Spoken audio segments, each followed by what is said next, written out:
The church today has become a business model, and I've talked about this in other videos. And that business model is actually it's not biblical. It's it's run as a hierarchy, and it's got basically a structure like that. That right there should be your first giveaway that it's a counterfeit church. One man running the show is incorrect. Jesus runs the show, and then everyone else, because of their love for Christ, behaves in a manner that Christ would have them, reach the community with. So keep that in mind. Also, there are churches out there that give away free stuff, and this is almost like the church of Sardis with dead works.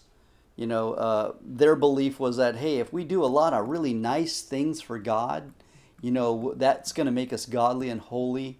And in reality, just as the church of Sardis in the book of Revelation, it was dead works. So yeah, okay, if you're going to give away free stuff or help people, great. But at the same time, be sure that you're sharing the gospel message. So many times over the years in ministry, I've gone to these events where, they're either giving away food or they're helping, poor, or they're doing whatever, but they never give the gospel message. It's almost like, oh, well, they'll come around. And it's like, no, that's the wrong attitude.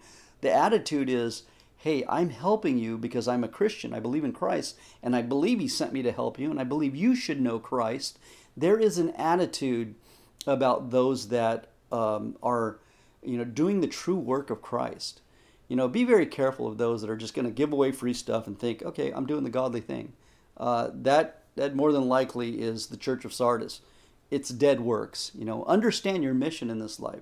Your mission in this life is Christ, his love. He saved you. You have a place in heaven. And because you're so grateful for that, you want to tell others about his love. And you want them to go to heaven. You care for them that much, starting with your family. So that is the attitude of the church of Smyrna.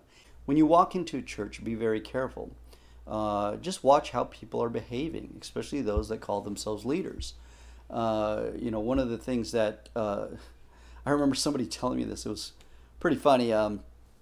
Somebody was telling me about this pastor who was teaching this message on gluttony.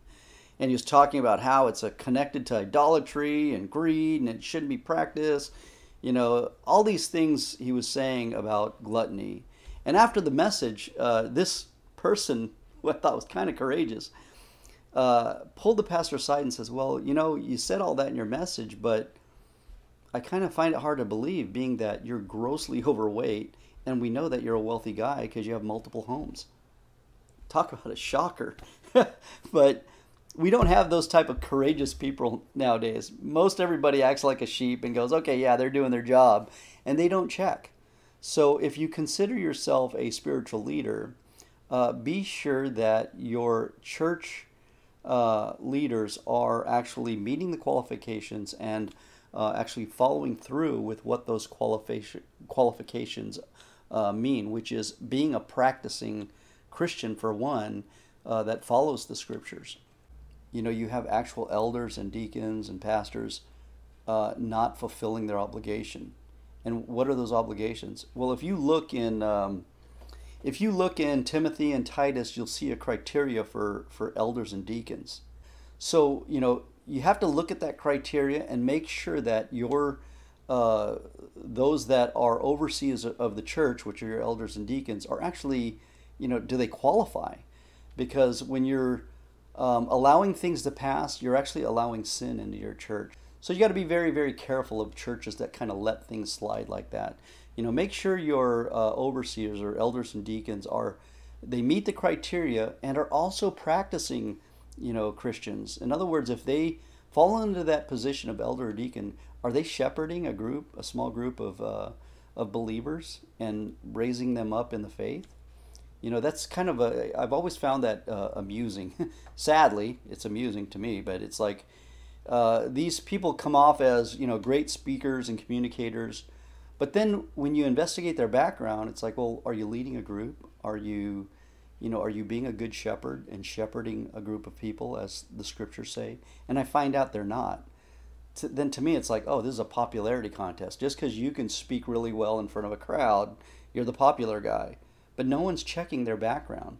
So be very careful of that. That is something that is commonly practiced and is a sign of a counterfeit church. Um, it's very important for you to have courage. A lot of people walk into a church and they just go in there and it's almost like, they automatically think it's a godly place. And if you were to read the book of Revelation, those first three chapters, and read about these seven churches, you'd realize, wait a minute, not all churches are godly. They may have started out godly, but are they currently practicing, an attitude of Christ or as a Christ follower?